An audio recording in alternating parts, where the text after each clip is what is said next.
About 200 years ago, Dartmoor was stricken by a fearsome winter that made the harsh lives of its tin miners even harsher still. The tumble-down cottages they inhabited offered scant shelter and little warmth, so, to preserve firewood and find some sense of cheer, they'd often gather together at night and share stories from their day. Amongst them was a chatty young miner of about 20 years who'd come down from Exmoor to find his fortune. He was nice enough, but he was loose with his tongue and trusted others more than he should. One night, he walked in puffed up like a cock bantam. "You'll never guess," he said. "I found a seam of the best ore any man has ever seen, and as soon as I can get it to market, it's sure to make me rich." Most of the men gathered around the fire paid him no mind, but there was one who listened close. One who, overtaken by selfishness and greed, wanted the wealth for himself. The next day, this man volunteered to help the young miner dig out the seam, and, young as he was, he suspected nothing. In fact, he was happy to help his fellow man and grateful for the extra pair of hands. He even turned a blind eye when he saw the older man slide a few bits of ore into his pocket. After all, it was only a few little bits and he'd have plenty left over, so what did it matter? Well, as it happened, it mattered a great deal. For after a fortnight of back-breaking work, once all the ore had been excavated and stored, the older man unveiled his savagery. Feigning concern over the final weight of the last sack, he snuck up behind the young miner, rock in hand, and struck him sharply over the head.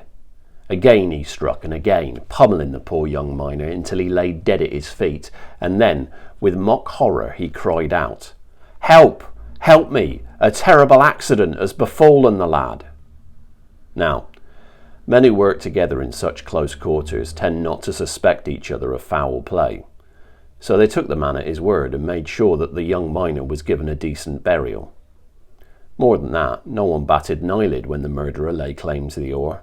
After all, he'd helped mine it, hadn't he?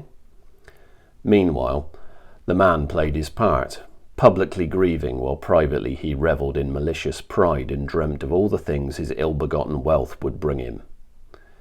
However, the young miner's soul was restless, so, craving revenge, it cursed the ore that had been found, cursed it so that no wealth would ever come from it. Now, oblivious to this curse, the older man took the ore to market to be weighed and valued. However, despite the promises he'd made to buyers and the deposits he'd both gladly accepted and quickly spent, it was found that the ore was of such bad quality it was little more than worthless. So, as punishment for presenting ore of such poor quality, and as a warning to others against fraud, the man's hands were cut off and nailed to a stake driven into the ground outside the mine shaft. Years later, once all involved were long dead and the motor car had taken over the landscape, a road was built across the moor between Post Bridge and Two Bridges, a road that, unbeknownst to all, passed by the opening of that shaft. And ever since its construction, many strange and unexplained deaths have occurred nearby. Many travellers have reported feeling an invisible force grip their steering wheels or handlebars and twist them, forcing them to veer off the road violently. A few more have reported something stranger still, a pair of muscular hands covered in hair and calluses appearing over their own and wresting control of their vehicle away. Some have even reported seeing the hands appear at their window or reaching for their throat as they awake from a deep sleep. Now, you might not believe this story.